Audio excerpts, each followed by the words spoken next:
One of the main questions that we hear is, how do you tell the difference between a rooster, or a male chicken, and a hen, or a female chicken? Though at first they all seem to look alike, we'll go through some quick tips on how to easily spot the difference between them. So the easiest way to spot a rooster is when it says cock-a-doodle-doo, of course. However, there's lots of other ways to tell it's a rooster just by how it looks. So first, we'll take a look at its head. On top of chickens' heads, they have what we call a comb. Though all chickens have combs, they're usually larger on roosters. And similarly, underneath the beaks, we have what we call a wattle. Again, all chickens have these, but they're much larger on roosters rather than hens. Next, let's look at their feathers. So usually roosters have much longer tails and brighter colors. This is because roosters love to show off their tails and colors in order to attract a mate.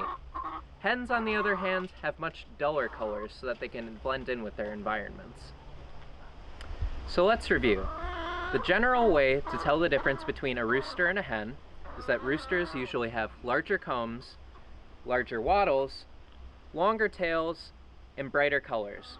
But it's important to remember that chickens come in all sorts of different breeds with different size combs, different size wattles, and plenty of different colors. But this is a general guideline on how to tell the difference between a rooster and a hen.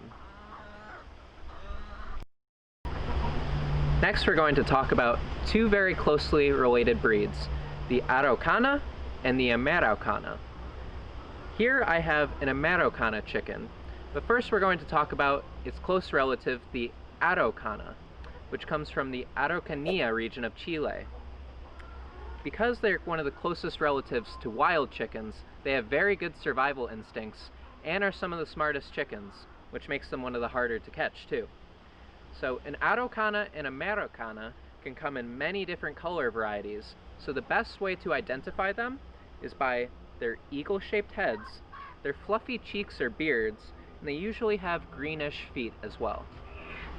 The Araucana became a very popular breed in South America because it's one of the few breeds to lay blue eggs, which you can learn about in our video on eggs. Now, it also became popular in the United States to the point that over the decades, the United States developed its own breed of Araucana called the Amaraucana. Like the Araucana, the Amaraucana still lays blue eggs and has a pea comb, but instead of fluffy cheeks, it has a beard.